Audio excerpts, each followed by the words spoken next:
This show is brought to you by Safety FM. Okay, we are broadcasting live from Energy Safety Canada in Banff.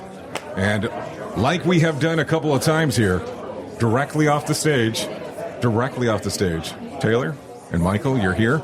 And titling is so important, wording is so important. I have to know right off the bat, people don't suck. Looking at Hop through a leadership lens, how did you come up with the title? It was for quite a journey, and then we were just talking about people so much, and that's our belief. And it was one random day that it was like, hey, people don't suck. And then we just know it's a great hook, because every time we talk about it, it's always like, but they do.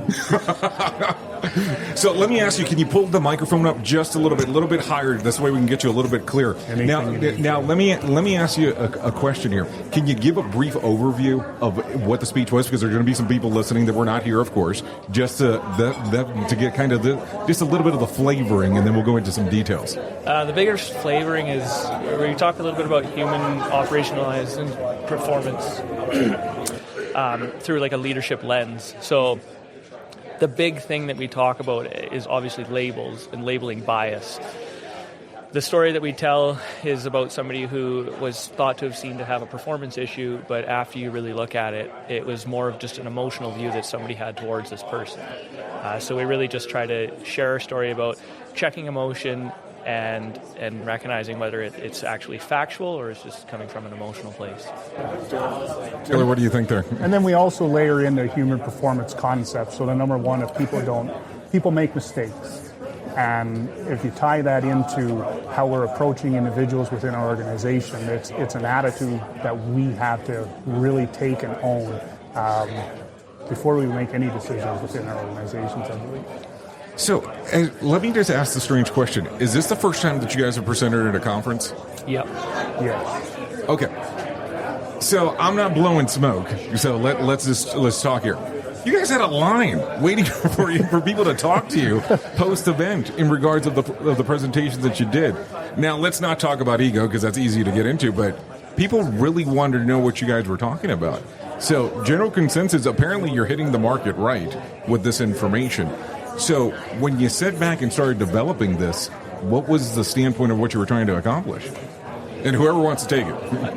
I can talk to it, sure. Okay. So when we sat back and developed it, we didn't actually know we were developing it. What we really focused on was leadership and leadership development. And in that, it's just we believe in developing people. So through our journey, all we've really focused on is trying to develop people. And then as we've shared our stories with others, we shared it with our SHE group, so our safety team, and they were like, this is human performance. And we're like, oh, tell us more. So they really helped us connect the dots between what we were doing and how it aligns with human performance.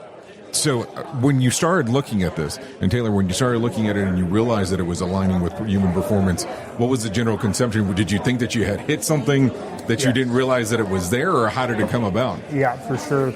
As we started dealing with problems within our teams, Mike and I working together, we started using different leadership concepts and spending time with the leaders within our team to teach it to them. And then it hit us one day. It was like, we need to start documenting this. We need to start tracking all the work we're doing.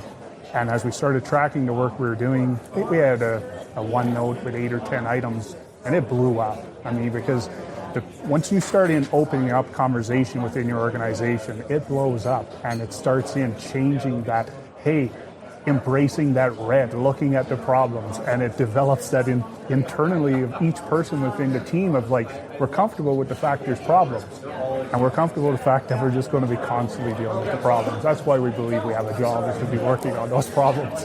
But as you take a look at this, and whoever wants to answer, you all of a sudden start developing this, you start talking about it, you do this on a OneNote, and all of a sudden it blows up that way. Do you know that you hit the correct nerve within the organization? And did you think that it was just the organization, or did you think it was going to go as wide as it has so far? Because we sat at a long table a few nights ago, and you guys were talking, and I was like, how are you talking about the stuff that people that are in their 50s and their 60s are normally talking about? And you guys are relatively young compared to most people that are talking about leadership. So like me and Taylor have a big passion of leadership. We spend a ton of time reading books, researching it, and like we also teach this, but like we believe leadership's a learned skill. A lot of people say leadership's a boring skill, but we think it's like if you were exposed to leadership at a young age, maybe on a sports team, parents held a leadership position, whatever that may be. So like for us, we had this opportunity to take all this knowledge that we had, and then when we started working together, it was like we can put this into practice and see what it does. Because as you say, like an academic, they talk and they have all these things, but it's like we were able to collectively take the stuff that we've read, talk about it to each other of how we interpreted it, and then go to work. Hopefully that answers the question. I might have missed it. No, it does answer the question, but I look at it too from the standpoint of on the way that you're able to bring this up, talk about it, and move forward with the information. And I'm not going to pick on academics because technically I have to say that I'm part of that category. But I look at it and I go, the way that you've been able to develop this from the ground up, if I can say it that way, and I know that you said, hey, keep in mind of people doing sporting events and moving forward in regards starting it from a younger age. But there's more than just that, and reading books. I mean, you guys must have sat there and had a pretty descriptive discussion in regards to how this is going to move. At least, I mean, I'm making some assumptions here. In the last, I'd say 3 to 4 years, Mike and I have been collaborating like in great detail. But prior to that, it's just a true belief that we individually had. And then when we started working together on our teams, we started recognizing that it's like, whoa, what happens if we start working together on this? And then, yes, Jay, over the last couple of years, we've spent a lot of time actually putting the work into this space for sure. So, I guess let me ask the question, and let me make sure that I make it fully aware. Nobody's listening, so it's just you two and me sitting here. What's the big plan? I mean, do you have ideas to take this outside of your organization? Are we allowed to? Am I allowed to ask that question? Because nobody else is listening. I mean, just keep that in mind.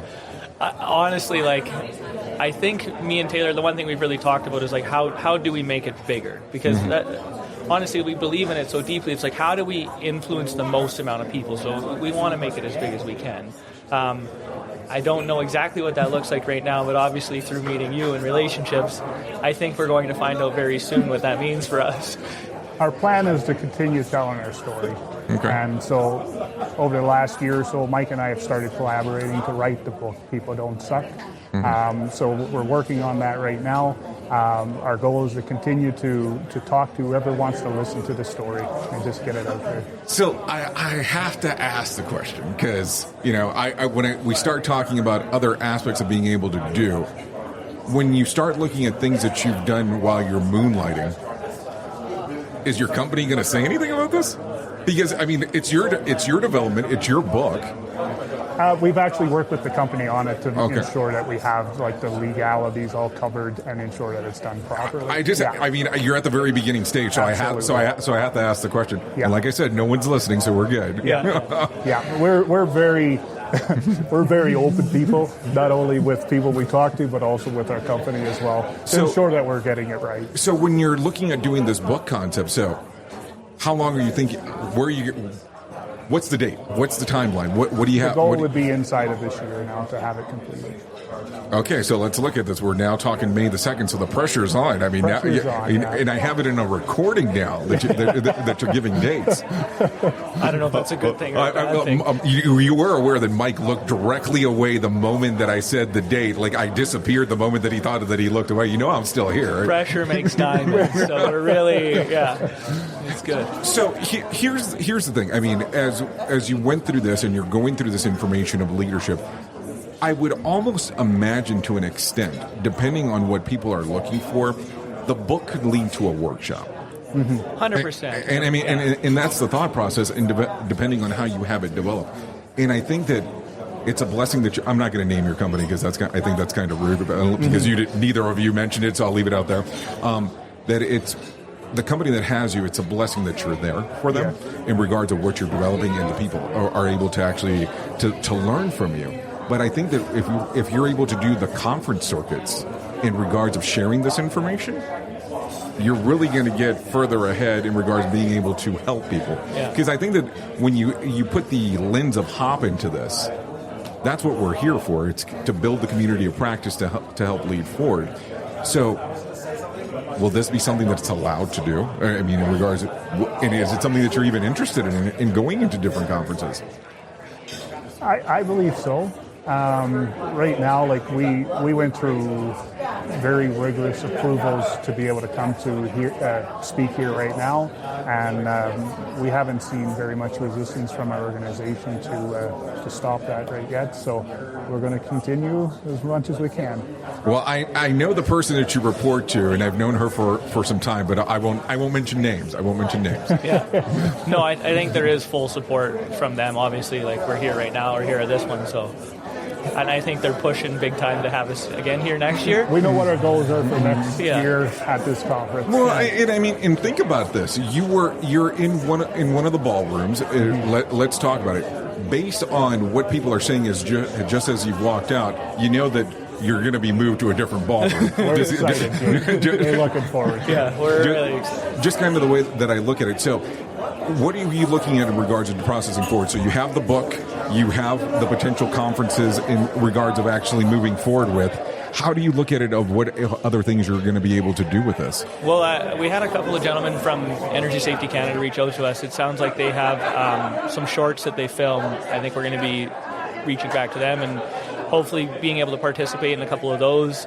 And then honestly, just any opportunities that we're afforded through people that we know. We're fortunate enough to have a pretty strong team behind us, I would say, in the background that's helping us be available to come to these things. So just look forward to see what they got for us next, really. And what are you looking at? I'll be honest with you. So you weren't being honest before, okay? You're making this. Oh, you weren't. Okay, yeah, we're getting deeper now, Jay. We're getting real close. We're at a safety conference right now, and Mike and I are operations, and our focus is constantly on leadership development. So we believe our message can speak to a number of different audiences, and eventually it's to branch out into the leadership world as well and the development in that area, and combining it with safety, because we do believe it's super interesting. I believe HOP is on this journey right now of bringing that leadership connection to safety, and that's where we're actually want to get to. See it all come together right at the work front. So as you do mention that, and you mentioned that you're both in operations, you're not, we'll say not, safety department. Correct. Because No. you're still involved with safety even in the operation side. Yes.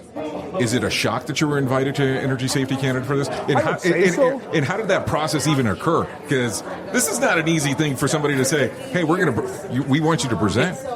It was a shock. It was definitely a shock, but as I mentioned, so we've given this presentation before to some different teams, and one was our SHE group, and they were like, we've been to Energy Safety Canada, we've heard a ton of academics speak, and they're like, the layer that's missing is people in operations, and we want you there. And the big push really came from them. Like, we wouldn't be here if it wasn't for them, and I owe all the thanks to them for making it happen. And it's just neat because what they did was connect the leadership things that we were doing to human performance. And I really believe every leadership concept, all human performance, it's all intertwined. You can't have one without the other. I mean, you can talk about sharp end of the stick in human performance, which is servant leadership. It's the same thing, different title.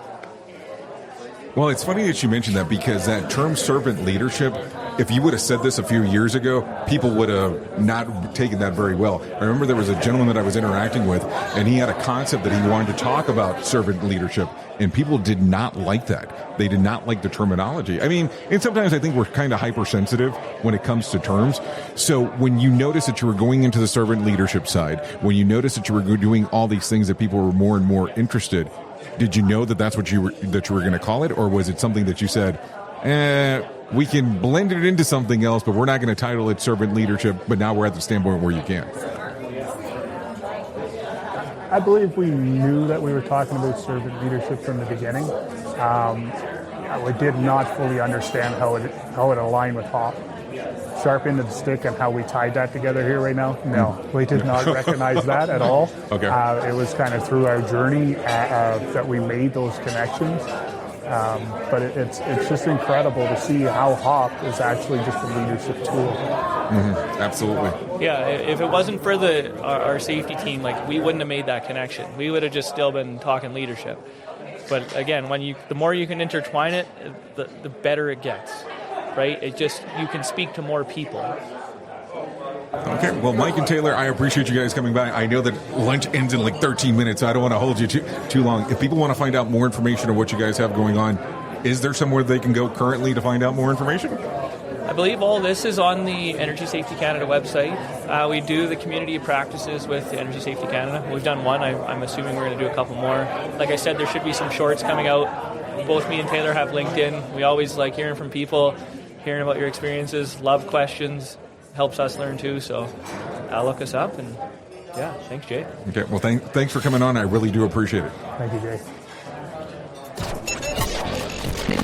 The views and opinions expressed on this podcast are those of the host and its guest and do not necessarily reflect the official policy or position of the company. Examples of analysis discussed within this podcast are only examples. They should not be utilized in the real world as the only solution available, as they are based only on very limited and dated open source information. Assumptions made within this analysis are not reflective of the position of the company. No part of this podcast may be reproduced, stored in a retrieval system, or transmitted in any form or by any means, mechanical, electronic, recording, or otherwise, without prior written permission of the creator of the podcast, Jay Allen.